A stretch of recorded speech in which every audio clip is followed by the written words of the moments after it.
I remember I called you maybe a day or two later, Yes, yes. and I had seen footage of what was coming out of China, and I asked you if the Lord had shown you anything. And I shared the vision. Yeah, and the first call, I think you weren't sure. You were still processing at the time. Yes, Yeah. yes, yes. I thought I was going crazy or whatever, because every scene, every part of this vision, I had not thought of before. I was not involved. I had no prior information about any of it at all. Yeah. And so when I called you back, that's when you shared the vision with me. Yes. And now that was in January of 2020. That's right. That's Yeah. right. Yeah, yeah. Later on, at the end of the month of January, um, Donald Trump, who was then president of the United States, stopped any flights coming out of China, especially Wuhan, into America. Today, the World Health Organization officially announced that this is a global pandemic. To keep new cases from entering our shores, we will be suspending all travel from Europe to the United States for the next 30 days. Why? Because this pandemic of a virus, later called COVID-19 virus, was now known.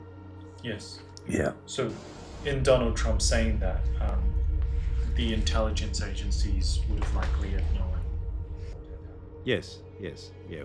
Well, they knew that stuff had happened, way back even in November of 2019.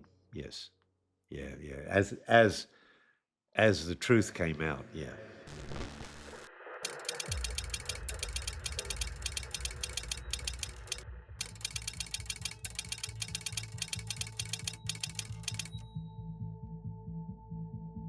It likely jumped species from an animal reservoir into humans and now is spreading among humans. The mutations that it took to get to the point where it is now is totally consistent with a jump of a species from an animal to a human. Are you calling for the closure of the wet markets? I think they should shut down those things right away. I mean, it boggles my mind, because what we're going through right now is a direct result of that. I am of the point of view that I still think the most likely etiology of this pathogen in Wuhan was from a laboratory, escaped. So Dr. Redfield was giving an opinion as to a possibility. But again, there are other alternatives, others that most people hold by. That the most likely origin is a natural origin from an animal reservoir. They probably got rid of the animals that were the intermediary hosts there. The place of origin was not within the market itself. No, I don't think you could say that. I don't think you can say that. I think you could say we don't know how and where it originated. You conspired with Peter Daszak, who you communicated with privately, and other members of the scientific community that wrote opinion pieces for Nature. 5 of them signed a paper for Nature, an opinion piece. 17 signed a paper that called it conspiracy theory. The idea that the virus could have originated in the lab. Do you think words like conspiracy theory should be in a scientific paper? So it's easy to criticize, but they're really criticizing science, because I represent science.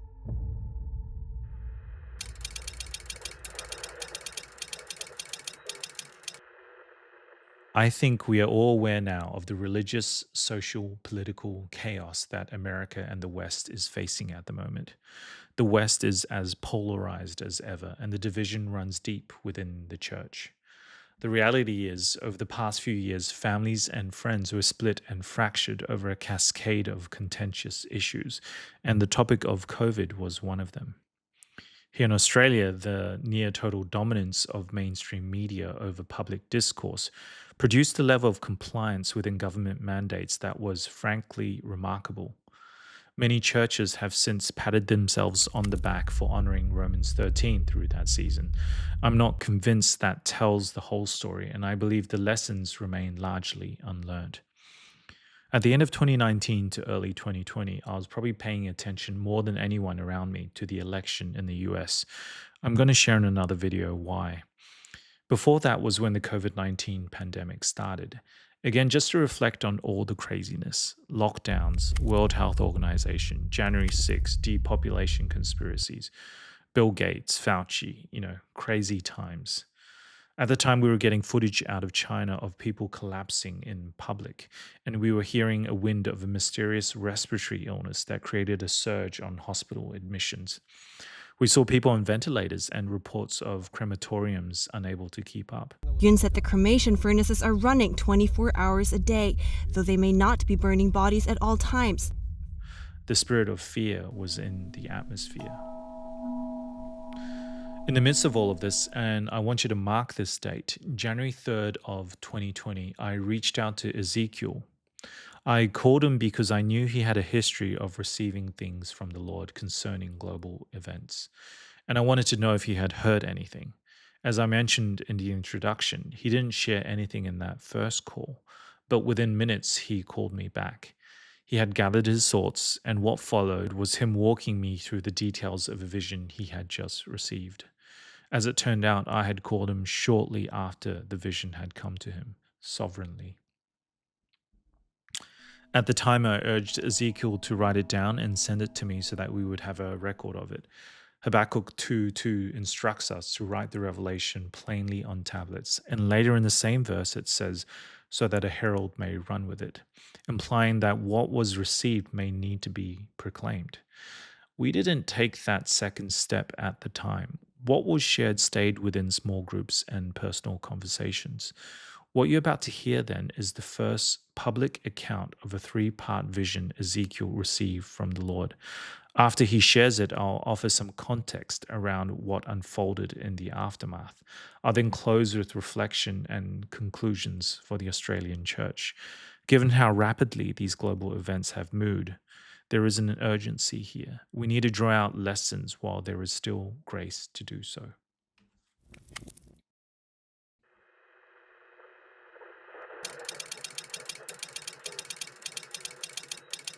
I want to talk and share about a vision that I was brought into on the 2nd of January, 2020. This vision happened when I was visiting my friend in West Perth, Western Australia. I was asleep in my friend's apartment spare room. My plan was to fly on from Perth, Western Australia, to Israel to visit my alma mater university in Jerusalem so that I could enter into further research for a PhD proposal and dissertation. I was fast asleep when suddenly I was made wide awake, suddenly. Now, this phenomenon had happened before in my life, so that my immediate thought was, as I sat up in the bed, this is God.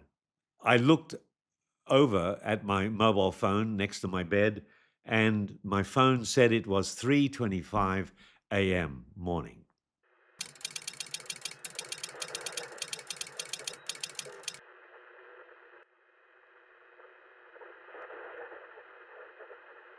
I don't know how to explain what happened next, other than to say that I was transported, taken in the spirit, out of my bed and immediately transported to a place that was the Harvard University, USA.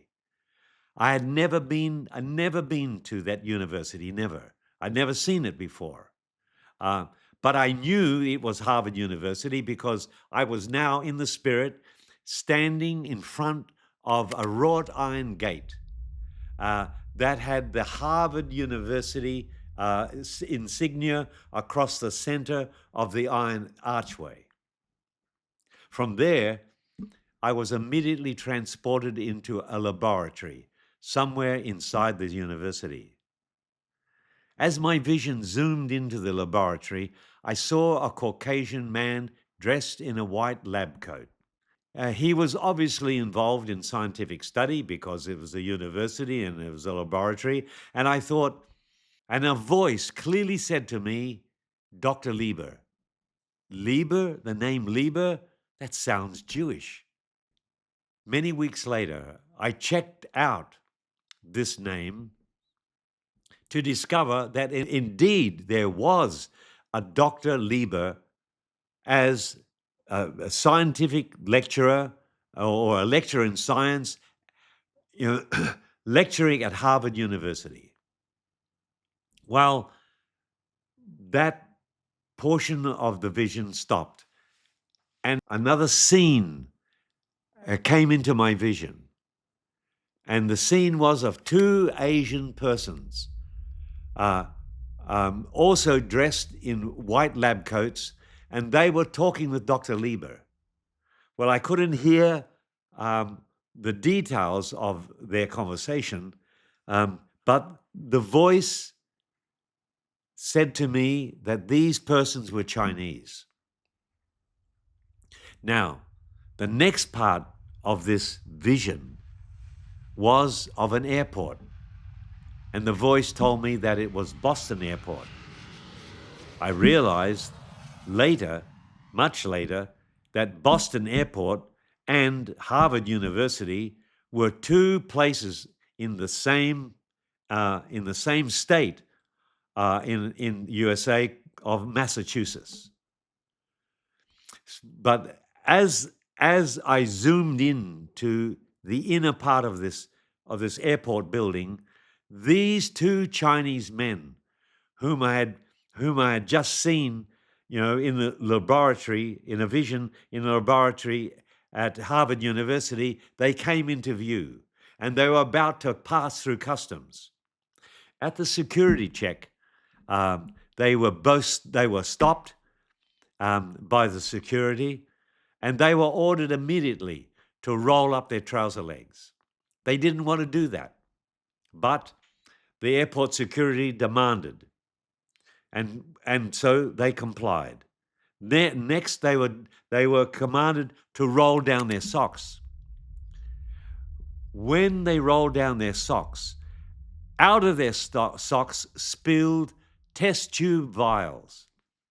I can't remember how many vials, but immediately the guards took charge of the situation and the vials, and the guards took these Chinese men away in handcuffs, and that was the end of the scene.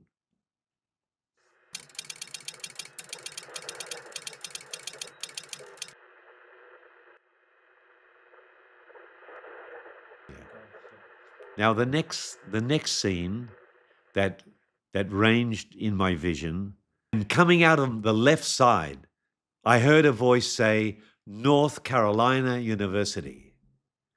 Well, like Harvard University, that I'd never ever seen in my life, North Carolina University I didn't know existed, but that's what I heard.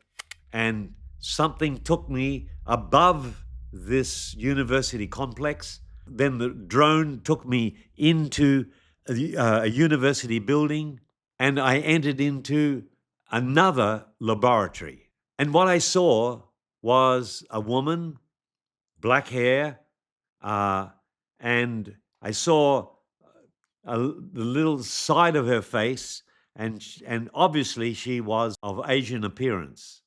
And she was working at a bench and hurriedly putting stuff into a satchel.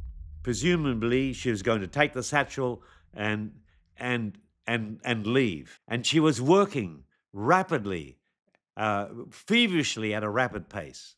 The mood I felt of the scene was that this woman was alarmed. I later found out why she was alarmed.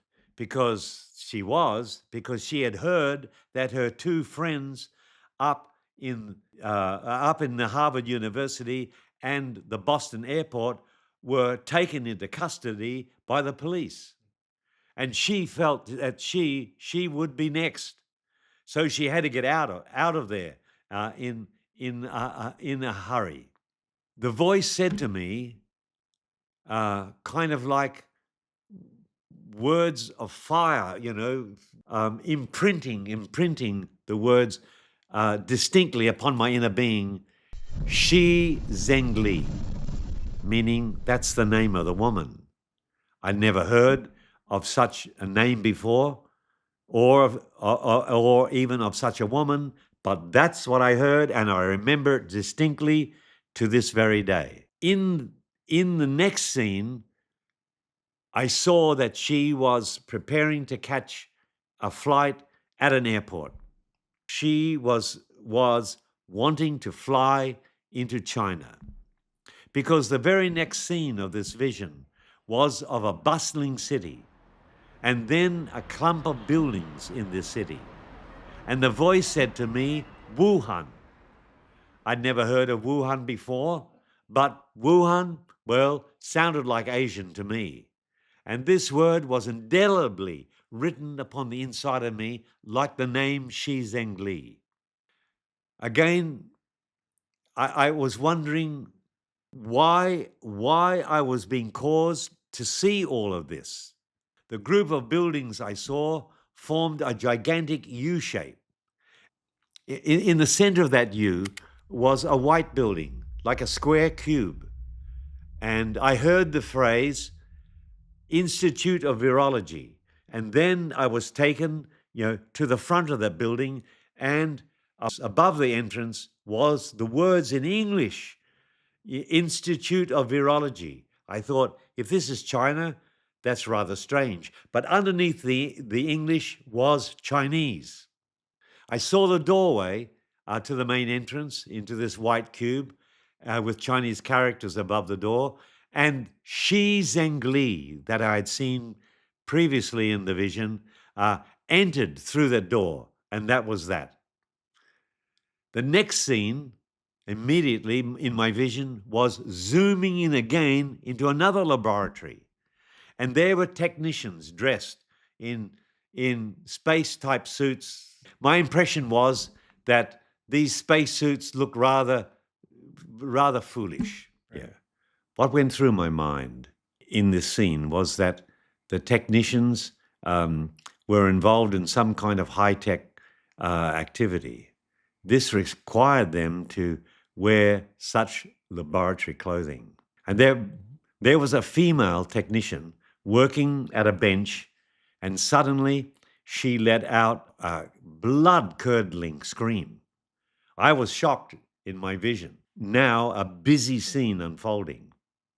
The head of the laboratory came running to the spot, together with some other laboratory workers.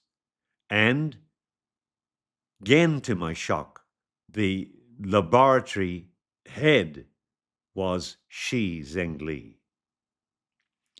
And when she saw what was on the bench, she too let out a blood-curdling scream, super loud. And that was the end of the scene.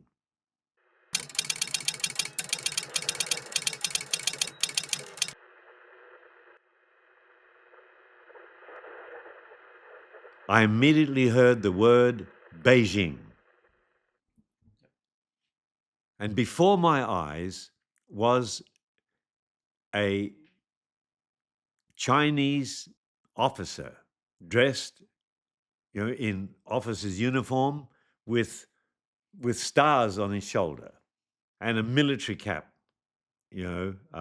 denoting that he was a high-ranking member, of the CCP army. He was standing, and a soldier came before him, bowed, and handed him a piece of paper. When the military officer looked at the paper, a look of great shock came upon his face. The scene switched then to a gathering of a number of senior officers standing in a sort of a semicircle, all having stars on their shoulders. They gathered in this circle, talking together vigorously and almost talking over each other. I could only hear mumbled sounds, as they all spoke in Mandarin, I guess. Nothing was understandable to me. Then the general that appeared first in this section of my vision reached up and he pulled down what looked like a white movie projector screen. And on the middle of the screen, on my side, words which were cover up.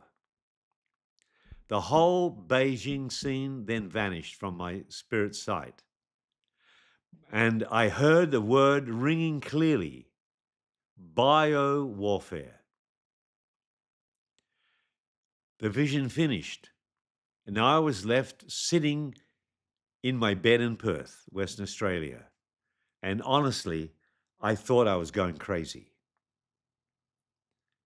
I had no point of reference in my experience before this to help me process this whole phenomenon. I just sat up in bed, confused and dazed by this experience. However, the events that followed in the next couple of hours after this, it was not possible for me to manufacture.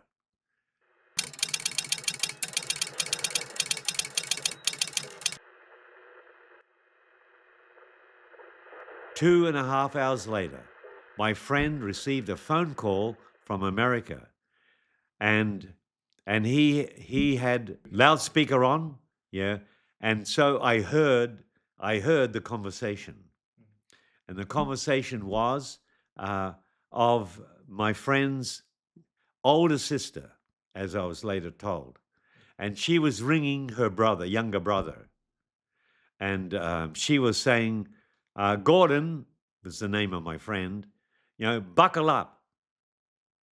And he said, buckle up, what do you mean? She said, buckle up, there's going to be a pandemic. Pandemic? My friend Gordon said, what kind of pandemic? And she said, I can't say any more. I can't say any more. Later on, in the evening, my friend Gordon explained to me that his sister, older sister, rang him. And she was the head, the CEO of the in the states of Georgia and Florida, USA.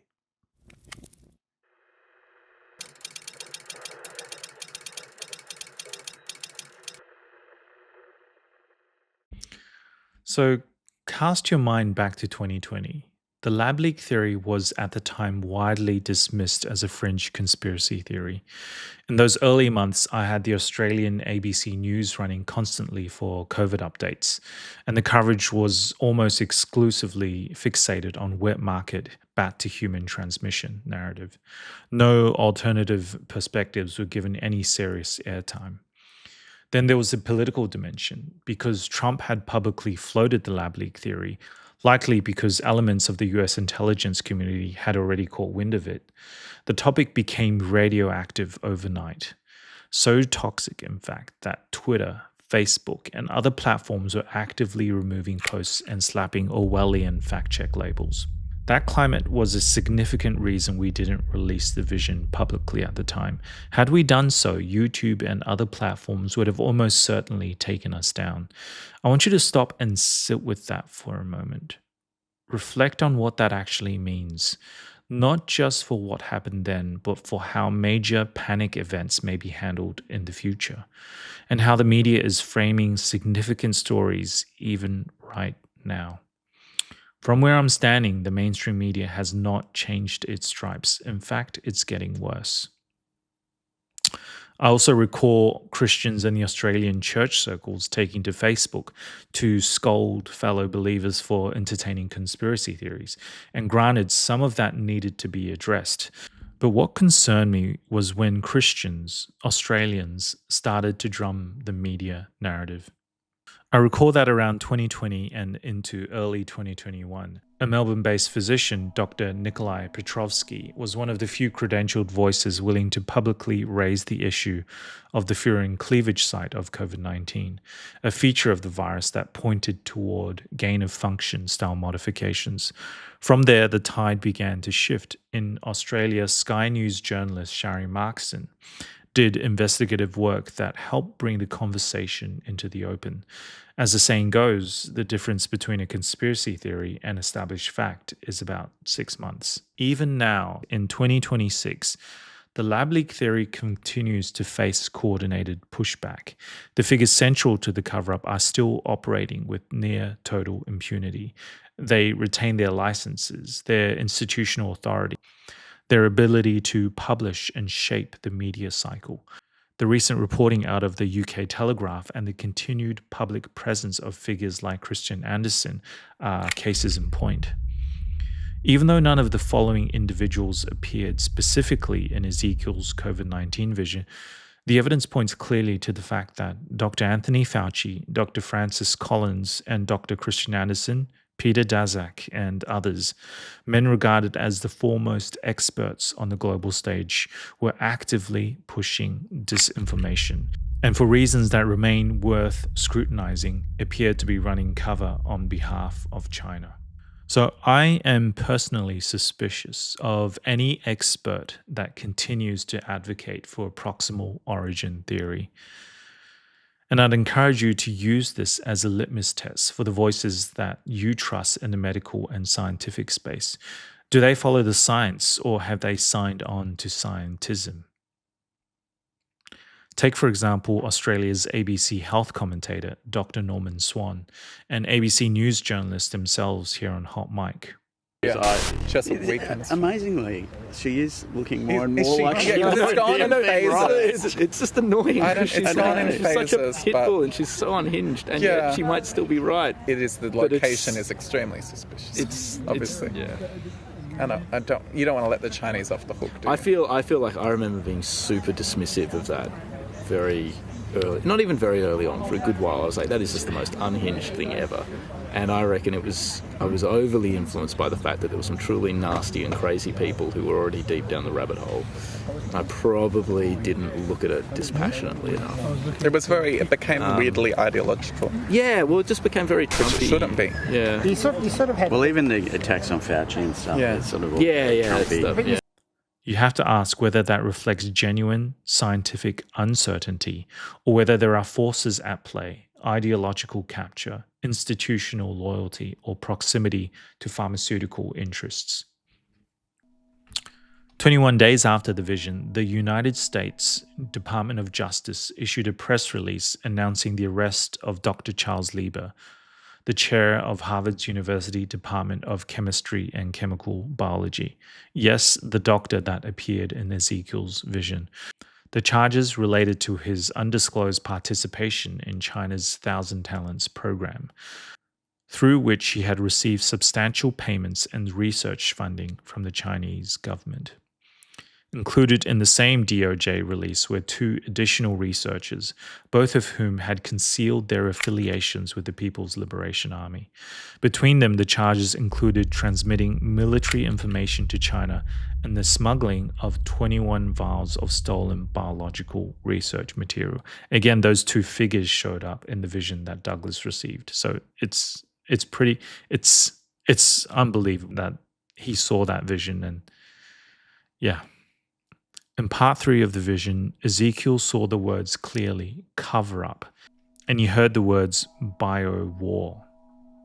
Now, there are 2 legitimate ways to understand that in the context of what followed in late 2019 and early 2020. The first is straightforward. There is documented evidence of connections between the Wuhan Institute of Virology and the Chinese Communist Party's military apparatus. The second is perhaps more unsettling in its implications. In the context of COVID-19, China deliberately obfuscated critical information from the World Health Organization, effectively weaponizing the pandemic against the rest of the world. And the World Health Organization, rather than holding China to account, largely went along with it. Now, I say this as someone who's born in China and is ethnically Chinese, clearly.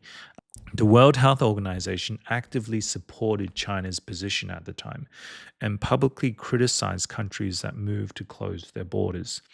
In February 2020, Director General Tedros stated directly, travel bans imposed on China increase fear and stigma, with little public health benefit.